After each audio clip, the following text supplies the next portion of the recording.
Em dezembro de 1914, na frente da batalha entre a Bélgica e a França, os soldados disparavam através de uma terra de ninguém, semeada por camaradas feridos e mortos. E no dia 24 de dezembro, em certos pontos da frente ocidental, os alemães colocaram nos parapetos das trincheiras árvores iluminadas.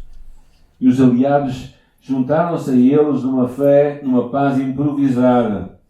Foi a trégua de Natal da Primeira e Grande Guerra Mundial, cujo 100º ano celebramos há uns anos atrás. Este é o documentário da National Geographic acerca do episódio que aconteceu no meio da guerra, como se conseguiram experimentar a paz. Não é?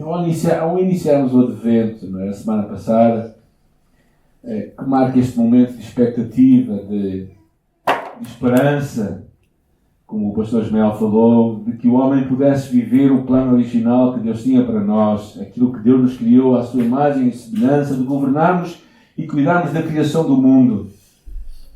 Mas temos esta expectativa, esta esperança que surgia no meio de tempos difíceis. Não é? O apóstolo Paulo, lá no livro de 1 de Coríntios, diz: agora, pois, permanecem a fé, a esperança e o amor. Estes três, mas o maior destes é o amor. Temos falado, semana passada, falamos acerca da esperança e hoje vamos tocar o tema da fé. A fé que é algo transversal a todo ser humano. Na verdade, a fé não é uma coisa de cristãos. A fé é uma coisa de toda a gente. Toda a gente tem fé. Não sei se vocês percebem isso. Todo humano tem que ter fé e acreditar em alguma coisa. Quando as pessoas até dizem, quando alguém passa por uma doença grave e tem uma atitude de fé e de esperança, independentemente se crê ou não crê em Deus, aquilo vai ajudá-lo a progredir na vida, não é? Mas todos nós percebemos que a fé é importante. Por exemplo, quando tu sobes uma escada, tu tens alguma fé que a escada vai aguentar com o teu peso, não é? Ou então, quando tu atravessas um verde, estás a conduzir e vês um verde, atravessas e tens fé que do outro lado está um vermelho. Ok. Porque senão, ou seja, todos nós vivemos com fé. Até nós acreditamos que Deus criou o mundo, não é? Como diz o livro de Hebreus, não é? Fé é a certeza das coisas que se esperam e a garantia das coisas que não se veem. Foi pela fé que os antigos receberam a aprovação de Deus. Pela fé compreendemos que o mundo foi criado pela palavra de Deus. De modo que aquilo que se veio a ver, veio daquilo que não se vê. Ou seja, foi o Deus criador de todas as coisas. E nós, cristãos, criacionistas, acreditamos que Deus criou o mundo. Deus, através do seu poder, um ser inteligente, criou coisas inteligentes. Um ser de ordem, criou coisas em ordem. Mas também, aqueles que não acreditam em Deus, também têm fé que o mundo foi criado, do nada saiu alguma coisa, e da desordem saiu a ordem. Não é? Por isso a fé é uma coisa transversal. Por isso, aparentemente não é questão da fé, se temos ou não temos fé, mas é verdadeiramente onde nós depositamos a nossa fé. Porque às vezes a fé pode se tornar uma fezada, não é? Como por exemplo, lembro deste episódio, eu e uns amigos meus, não é? Que estávamos numa escola lá em Aldoar e a nossa escola pertencia ao Leonardo de Coimbra, que estava lá mais para a frente, perto do Marçal Gomes da Costa, não é? E num certo dia, eu e ele estávamos a tratar dos assuntos e fomos em fé até ao Leonardo de Coimbra, que estava mais ou menos a 2 km ali, ainda que a escola estivesse fechada. Nós tínhamos fé que ela estava aberta, mas ela estava fechada, não é? O que aconteceu? Viemos embora, não é? Ou seja, a fé por si só, não é necessariamente a garantia de tudo. Não é? Há muito esta questão que não se fala tanto, mas é daquele do positivismo, não é? Sermos pessoas positivas, não é? Temos fé, não é? E claro que é importante termos isto, mas só por ter fé não quer dizer que isto vai acontecer, não é? Então, quando nós pensamos nisto, gostava de pensar em 3 coisas neste momento que estou convosco. A primeira delas é a importância da nossa fé, o objeto da nossa fé. Porque a importância não é somente a fé, mas onde tu colocas a tua fé. E o livro de Romanos tem um versículo incrível que diz Portanto, uma vez justificados pela fé, temos paz com Deus, por meio de nosso Senhor Jesus Cristo. Este é um versículo impressionante, não é? Porque a fé em Jesus é a única porta para nós nos relacionarmos com Deus, não é? A Igreja Católica está a redescobrir isso agora, não é? Nas últimas cartas que o Papa tem procurado dizer que afinal Jesus é que é o mediador, não é? Coisa que a Bíblia já fala há mais de 2000 anos atrás, mas isso é outra história, não é? E essa palavra fé, eu gostava que nós pensássemos nela, porque nós usamos várias palavras que no original é a mesma. Nós usamos a palavra fé, confiar e acreditar. E são palavras distintas, não é? Mas no original a palavra é fé, é a mesma palavra. E por isso fé não é somente acreditar, não é algo intelectual, mas tem a ver com uma dependência, com este confiar e este nos entregarmos a. E é por isso que Romanos é muito significativo, porque ele diz, a primeira coisa que ele diz, uma vez justificados pela fé. O que é sermos justificados? É sermos declarados justos. É nós fazermos algo de errado, algo que merecia ser condenado, e de repente alguém chega à nossa beira e diz assim, está tudo bem. Não é o que acontece em alguns países, está bem? Em que as pessoas que deviam estar na prisão, afinal, são a governar. Mas isso é outra história. Ou seja, na verdade, o que é impressionante é serem justificados pela fé. É este ato que nos retira desta condenação. E o que diz a seguir é que temos paz com Deus.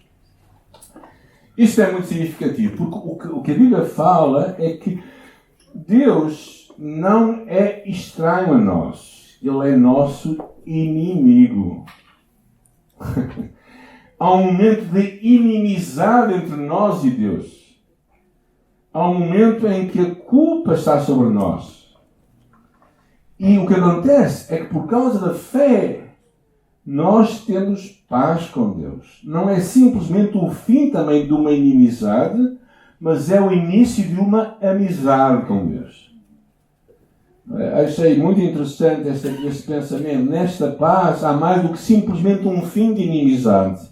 Há uma amizade, uma bondade amável, porque Deus, que é o nosso pior inimigo, torna-se o nosso melhor amigo. Ou seja, tu não podes ter, só pode ser uma relação com Deus. Ou Ele é o teu inimigo, o teu maior inimigo, porque nós estamos inimigos de Deus, ou Ele é o teu maior amigo. E a pergunta que eu te faço hoje, quem é Deus para ti?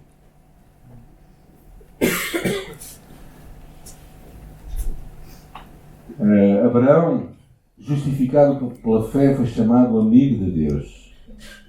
Achei muito interessante o comentário que eu uso, que é o Matthew Henry's Commentary, em inglês, diz assim, que eu acho que tem aí à frente, não é? Não. Que a mão de Deus, eu tinha este escrito em algum lado, ok? Pela fé seguramos o braço de Deus e a sua força e assim ficamos em paz. É muito interessante o livro de Isaías, capítulo 24, eu não resisto a ler porque achei tão interessante este versículo. Isaías 27, versículo 4, diz assim, Deus falando, não estou irado. Quem lançaria contra mim sarças e espinheiros? Eu marcharia contra eles e os queimaria juntos. A não ser que busquem o meu refúgio e façam paz comigo. Sim, façam paz comigo. Deus a convidar o ser humano a fazer paz com Ele. Eu acho isto tão interessante. Ou seja, Deus nos convida a fazermos paz. E esta paz é conseguida por quem? Por meio do nosso Senhor Jesus Cristo. Através dele, o grande pacificador, o mediador entre Deus e os homens, Deus se reconcilia connosco. Porque pela graça sois salvos por meio da fé. Isto não vem de vós, é dom de Deus. A primeira pergunta que cabe a cada um de nós responder nesta manhã é se já tivemos esta experiência de fé com Jesus. Se já reconhecemos o quanto o nosso pecado nos afastou de Deus. Se percebemos que estamos longe de Deus e a menos que nos voltemos para Ele, nunca seremos seus amigos, mas seremos seus inimigos. O livro de Romanos, capítulo 5, versículo 9, diz: logo, muito mais agora, tendo sido justificados pelo seu sangue, seremos por ele salvos da ira. Da ira de quem? Da ira de quem? Da ira de Deus. Ou seja, nós somos justificados por Jesus, pelo seu amor, somos salvos da sua ira. Eu não sei, às vezes eu não quero que nós vejamos Deus como alguém irado, mas verdadeiramente Deus não pode olhar para o pecado que o homem tem. E a ira e o pecado nos afasta de Deus. Mas hoje mesmo nós podemos ter um encontro com este Deus. E por isso eu te quero convidar hoje realmente a te posicionares. Ou Deus é o teu melhor amigo, ou Ele é o teu maior inimigo. Tu não podes ficar no meio termo. Não, estou mais ou menos. Hoje é a altura para tu pensares nisto. E fé em Jesus é a porta para nós nos relacionarmos com Deus. É a única porta. É a única forma. E tu podes fazer isto de uma forma simples. Abrindo o teu coração a Deus, pedindo perdão pelos teus pecados. Jesus dizia a Nicodemos: na verdade, digo, aquele que não nascer de novo não pode ver o reino de Deus. Daqui a pouco vamos ter crianças aqui dentro, não é? Que vão ver a minha cara, bonita cara, não é? E que vão ver a nossa cara. Se ele não nascer, ele não vai ver o rei. Ele não vai ver a mim. Nem vai ver os pais mais bonitos que eu, não é? É mesmo que nós nasçamos de novo, nós não vamos conseguir ver Deus. Esta é a coisa que nós precisamos de entender. Não é questão de uma nova religião, de uma nova fé. Não, é uma questão do encontro com Deus. Deste nascer de novo. Eu quero convidar hoje a mesmo pensar para ti mesmo que a menos que tu faças isso, nunca vais conseguir ser amigo de Deus. E Deus vai se tornar o teu maior inimigo. E eu acho que isto é algo que nós precisamos, ao pensar na fé deste Jesus que veio ao mundo para ser o Salvador do mundo, temos que encarar esta verdade. E fé também, claro, não é algo que vem desde o princípio do mundo até aos dias de hoje. Quando ele falava de Adão, diz assim: da descendência da mulher há de esmagar a tua cabeça e tu esmagarás o calcanhar. Havia um descendente do homem, logo em Adão, o segundo Adão, que haveria de destruir as obras do diabo. Quando Deus fala com David, não é? Quando Deus fala com David, ele diz assim: quando os teus dias forem completos e vieres a dormir com os teus pais, eis que eu farei levantar depois de ti um dentre a tua descendente. Quem era? Jesus. No livro de Mateus lemos como Jesus vem da linhagem de David para ser o rei que haveria de reinar para sempre. E por isso, quando vemos os magos a chegarem e a dizerem assim: vimos a sua estrela no Oriente e viemos adorá-lo. Percorreram milhares de quilómetros para encontrar este rei dos judeus. Os pastores que hoje ouvimos e vimos aqui também encenado, não é? Que caíram e tudo isso, não é? Seguiram a orientação dos anjos e foram ao encontro do menino. Mas esta fé não é somente uma fé que nos salva, mas é uma fé que nos relaciona. E eu acho que é isto que eu gostava que todos nós pensássemos juntos. Fé é por isso mais um início de um relacionamento. É a única coisa que nos faz permanecer ao seu lado. A nossa fé torna-nos dependentes de Jesus 24 horas por dia, 7 dias por semana. Eu sou a videira e vós as varas. Aquele que está em mim e eu nele, esse dá muito fruto. Porque sem mim pouco podeis fazer. Alguma coisa podeis fazer? Não. Fé é o que nos leva a cada dia a procurar um relacionamento com Deus, em que nos alimentamos das palavras de Jesus, porque a fé vem pelo ouvir e ouvir a palavra de Deus. Ouvimos a sua orientação para nós. Pela fé nós nos atiramos àquilo que é o nosso bom pastor. Quando ele disse, não é? Ele disse, ele é o nosso pastor e nada nos faltará. Pela fé, cada dia, diz lá o livro de João, o pastor vai adiante delas. E as ovelhas o seguem porque conhecem e ouvem a sua voz. Não sei se alguém tem problemas auditivos. Eu já vou começando a ter.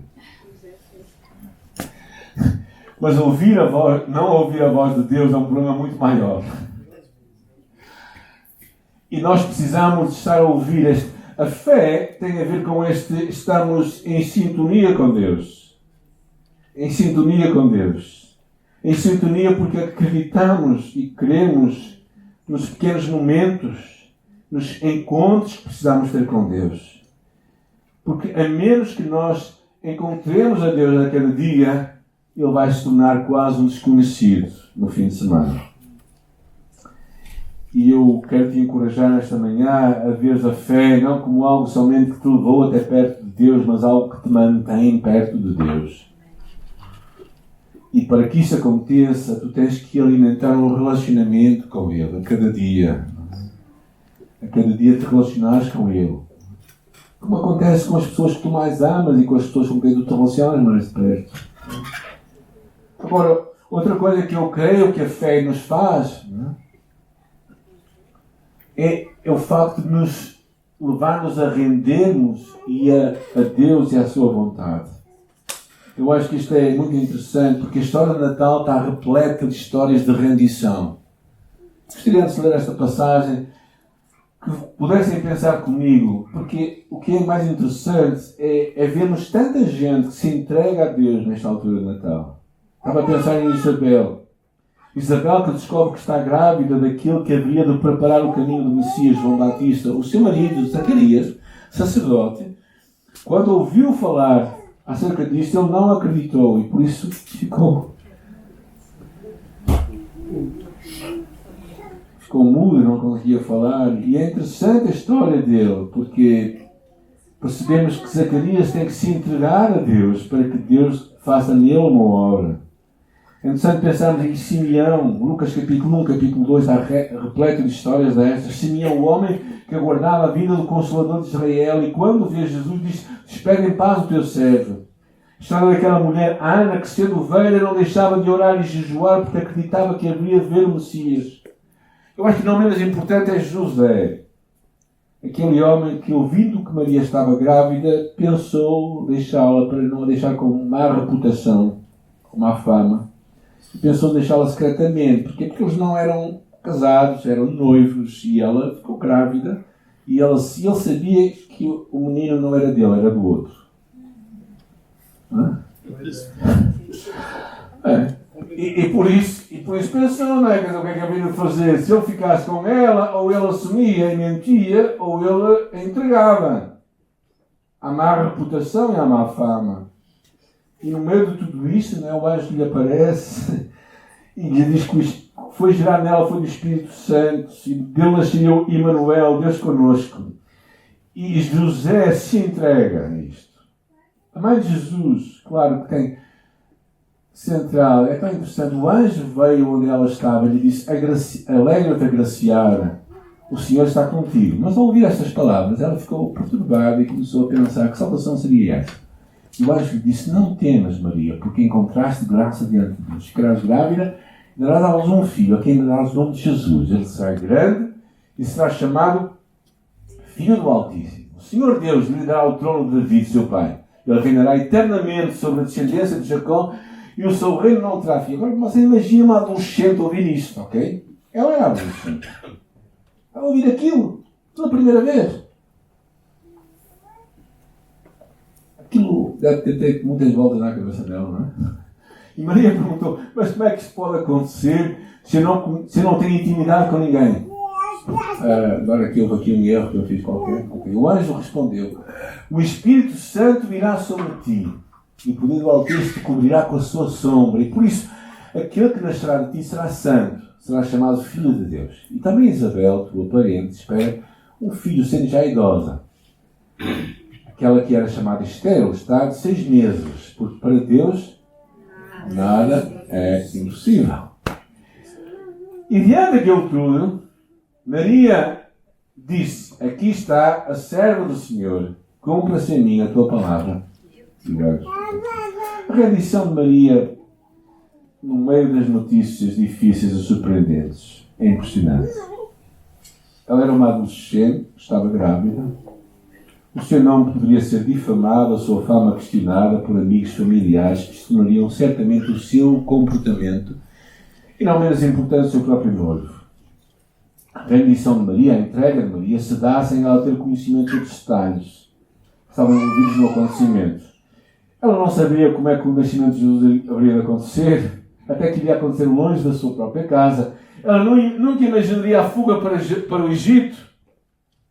A rendição que ela faz a Deus se dá pela fé, sem saber todos os pormenores, mas porque era previsto e planeado por Deus uma virgem que um bebê, sem ter relações sexuais, o que era impossível. E ela diz: acreditar que para Deus nada é impossível leva-nos, digo eu, a sermos o candidato das bênçãos de Deus. Maria, diante das dificuldades e impossibilidades, ela rende-se a Deus e à sua vontade.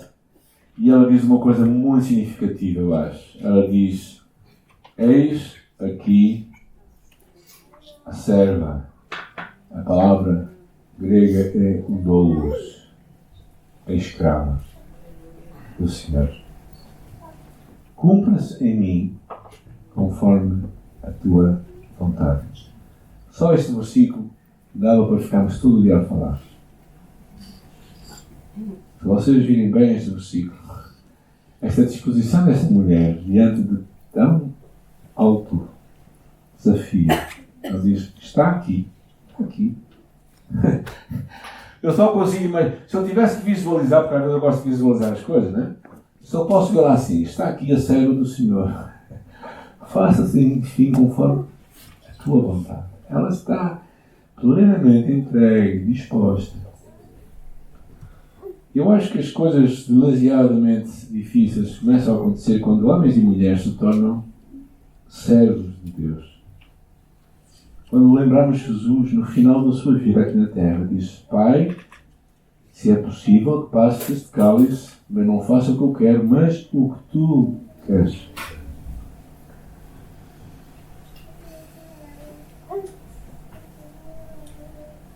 Desculpem, isto aqui está um bocado misturado, eu agora estou meio perdido aqui nos slides. Eu acho que foi quando nós orgulhamos o orgulho que é em nós, quando tu e eu nos rendermos completamente a Deus. Quando destruímos o espírito de independência que há dentro de nós e nos entregamos completamente a Deus, tal produzirá a bênção de Deus em nós. Eu acho que o mundo está à espera de homens e mulheres que se rendam a Deus para realizar os seus propósitos e serem uns obedientes. Quando nós fazemos isto, nós somos candidatos a sabermos as impossibilidades de Deus. A rendição é entrega. É como o passarinho que entrou na minha cozinha e que andava a querer sair da cozinha e me contra os vidros, a atirar-se. Sabem o que é isso, não é? E ele, houve uma altura em que eu tive pena dele e fui ter com o pássaro e apanhei-o na mão e o lancei para fora. Eu não queria muito render a mim, mas teve que ser. E a sua rendição foi a sua salvação, não é? Ou é como uma criança quando se atira para os braços do pai e sabe que o pai o vai encontrar. Ou como um bebê que descansa dos braços. Isso é rendição. Rendição tem a ver muito com esta entrega. Esta entrega. Deus aguarda em ti e em mim, tal como aguardou em Maria, que haja este momento de entrega, de rendição aos seus propósitos. É nós orarmos: venha o teu reino e seja feita a tua vontade. A tua vontade. Quando nos entregamos à tua vontade, ficamos contentes e confiantes que a nossa história, por mais difícil que seja, por mais dolorosa que seja, produzirá para nós um fruto eterno. Ao passarmos por dúvidas, podemos confiar nas certezas de Deus. Ao passarmos por momentos difíceis, podemos nos entregar a Ele. Isto é rendição.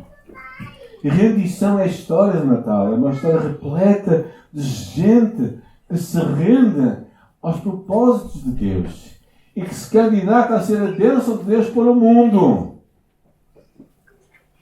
sem que não deixe passar por momentos difíceis.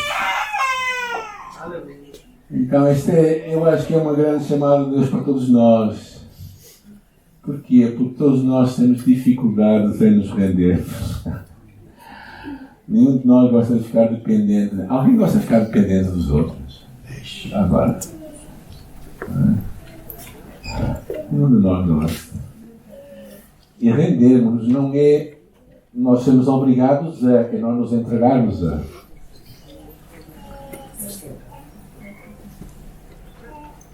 Quem sabe aumentar tudo, eu troquei isto tudo. Fé em Deus abre a porta ao impossível de Deus, que nos motiva a ir mais longe. Desde o início do mundo, depositar em fé em Deus implicava realizar muitas vezes o que ao nosso olho parecia lógico. Pensem em Noé a construir a arca. Foram ter com Noé e disseram: o que é que estás a fazer? Eu estou a fazer um barco muito grande. Assim, por quê? Olha, porque vai haver chuva que não vai parar. O quê? Chuva? Que não vai parar. Então construía, passaram oceanos na sua construção. Imagina, porém, na vossa vida um projeto de anos, com gente a fazer pouco de vós, não é? A dizer assim: então o que é que estás a fazer? Estou a construir um barco ainda. E passava um ano e disseram: então como é que está a correr as coisas? O que é que estás a fazer? Como vocês imaginam a história, não é? Conseguem imaginar o motivo de chacota que foi, não é? Possivelmente um humorista, se tivesse um programa televisivo, faria grande espetáculo com a história de Noé. Mas Noé acreditava. Noé achou graça aos olhos de Deus. E diz assim o livro de Gênesis: e assim fez Noé conforme tudo que Deus lhe mandou que fizesse. Isto é interessante. Mas a minha atenção vai para Abraão e Sara. Gênesis capítulo 18, versículo 11 a 14. Alguém pode ler para nós? Porque eu acho que eu fiz tantas coisas que eu acho que... Não. Falta aí muita coisa. Gênesis 18, 11 a 14. Alguém pode ler? Abraão e Sara já eram velhos, de idade bem avançada, e Sara já tinha passado da idade de ter filhos.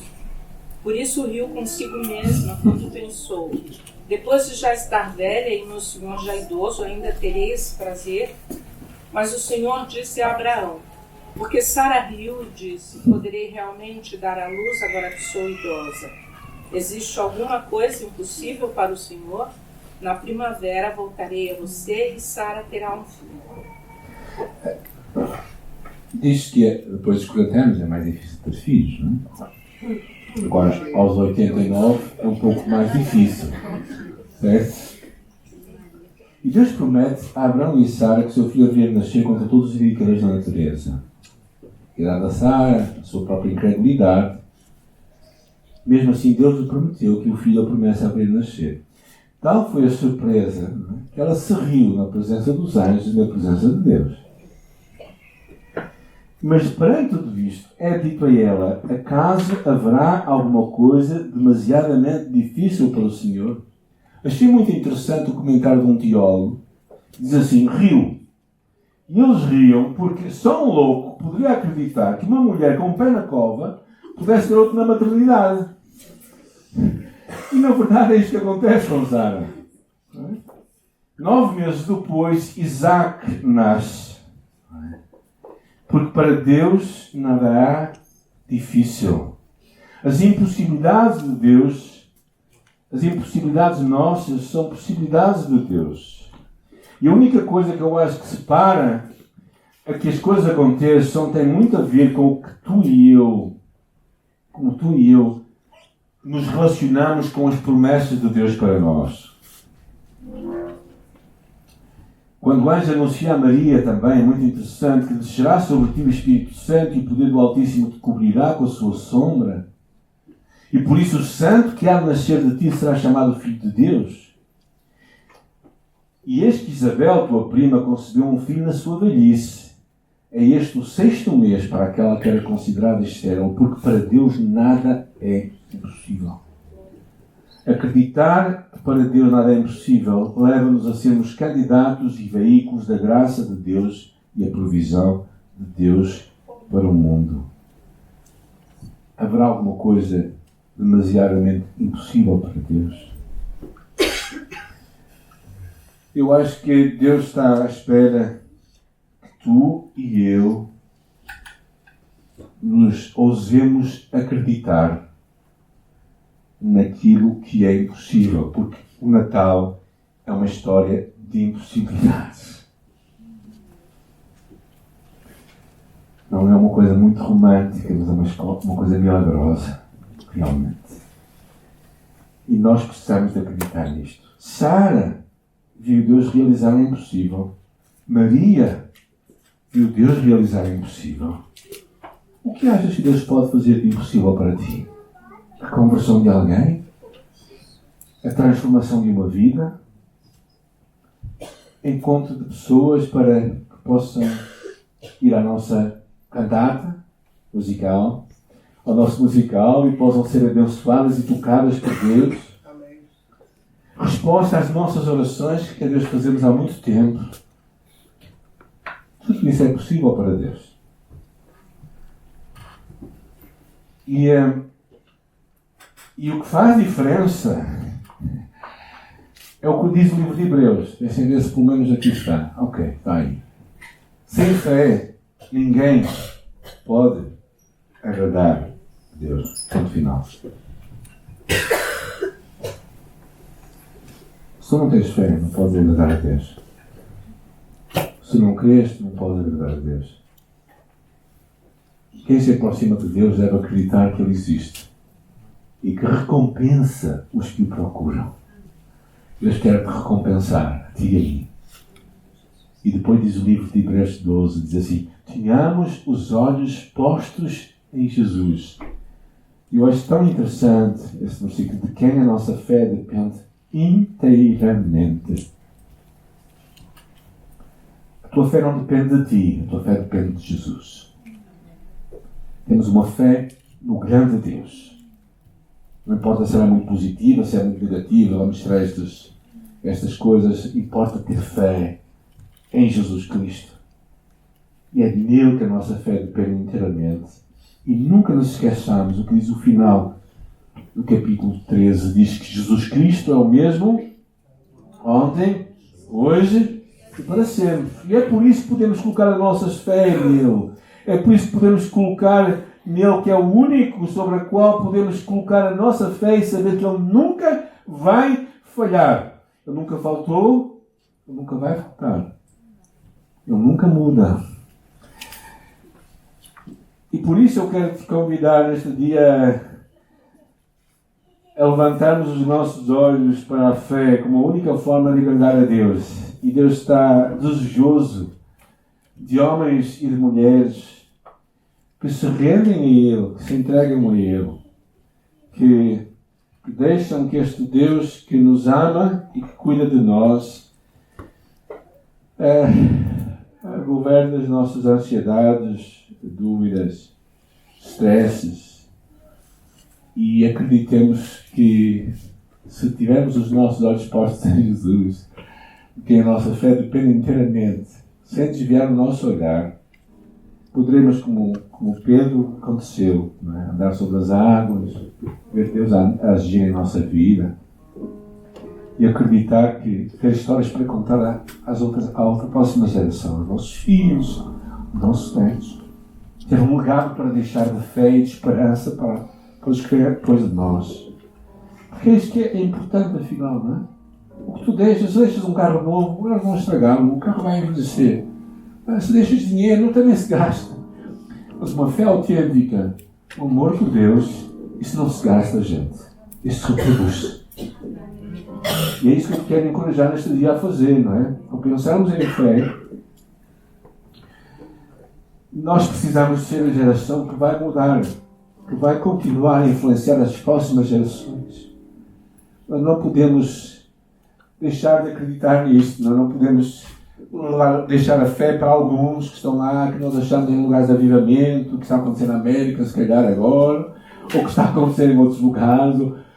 Não, nós precisamos de uma fé que nos funcione aqui entre nós, porque Jesus é o mesmo ontem, hoje e para sempre. Uma fé que vai funcionar à nossa maneira, no nosso sistema, nas nossas circunstâncias, mas uma fé que nós vamos deixar aos nossos filhos, que eles se vão lembrar, mesmo quando forem velhos. É isso que eu te quero desafiar, a não desistir da fé.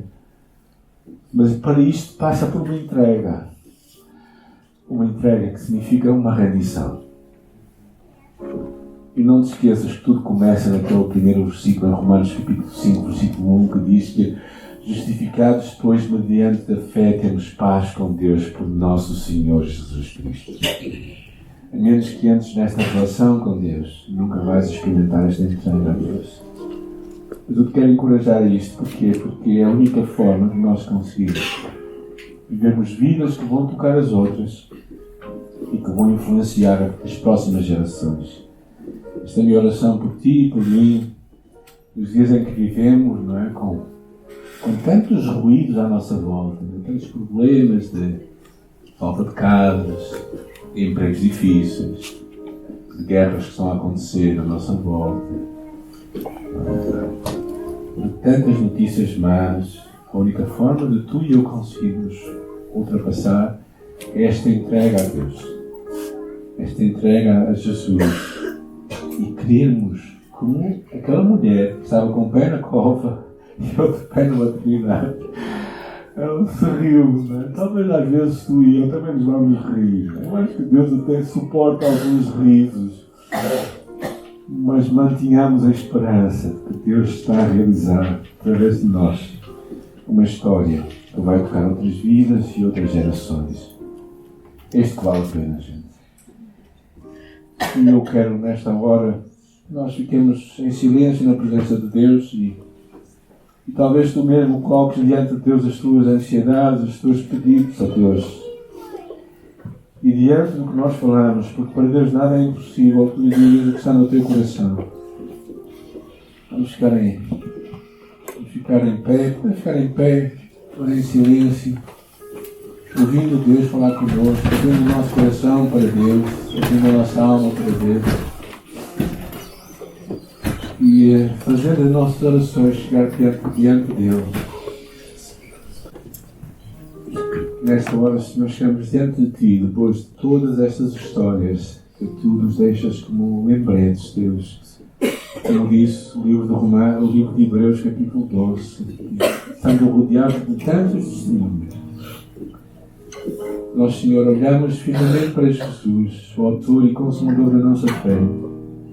E por isso te buscamos nesta manhã, para também imitar a fé daqueles que vieram antes de nós, imitar a sua fé, Senhor, e crer naquilo que Tu estás e vais realizar. Nós podemos agora na nossa mente dizer, não, isto é impossível. Pois é, para nós é impossível, mas é possível para Deus. Eu vou continuar a crer, eu vou continuar a buscar a Deus, eu vou continuar a orar, eu vou continuar a derramar a minha alma perante Deus até que veja o agir de Deus na minha vida, até que veja a resposta às minhas orações, até que veja aquela pessoa totalmente convertida a Ti, entregue a Ti, Senhor. Tu és poderoso para realizar. Tu és o mesmo ontem, hoje e para sempre. Nesta manhã, Senhor, nós testemunhamos do Teu poder, Senhor Jesus. Nós testemunhamos que Tu és capaz, que Tu és poderoso, Senhor Jesus, que não há ninguém que possa impedir o Teu poder. Nesta manhã nós testemunhamos, Senhor, diante de anjos e de potestades, Senhor Jesus, que Tu és o Senhor do Universo. És aquele que criou a vida, que deu vida, Senhor, àqueles que estavam mortos, Senhor. És aquele que anuncia as coisas, Senhor Jesus, como se não fossem, Senhor. E por isso, nesta manhã, nós olhamos para Ti, nós pomos os nossos olhos em Ti, nós acreditamos em Ti, Senhor. E nós esperamos em Ti, Senhor. Para onde é que vamos recorrer a não ser para Ti? Porque nós nos voltamos para Ti em fé, Senhor, nesta manhã. E acreditamos, Senhor Jesus, que não é porque nós temos uma grande fé, é porque nós temos um grande Deus. É porque nós temos um Deus poderoso. É porque nós temos um Deus amoroso. É porque nós temos um Deus do impossível. E nós nos entregamos a Ti, Senhor. E nós lembramos o Teu amor por nós. E nos rendemos a Ti nesta manhã, Senhor. Nos entregamos a Ti. Como Maria se entregou a Deus e lhe disse: eis aqui o servo, a serva do Senhor, faça-se em mim conforme a tua vontade. Oramos juntos. Pai nosso, que estás no céu, santificado seja o teu nome. Venha o teu reino, seja feita a tua vontade, aqui na terra como no céu. O pão nosso de cada dia nos dá hoje, e perdoa as nossas faltas ou dívidas como temos perdoado aos nossos devedores. E não nos deixes cair em tentação, mas livra-nos do mal, que teu é o reino, o poder e a glória para sempre. Amém e amém.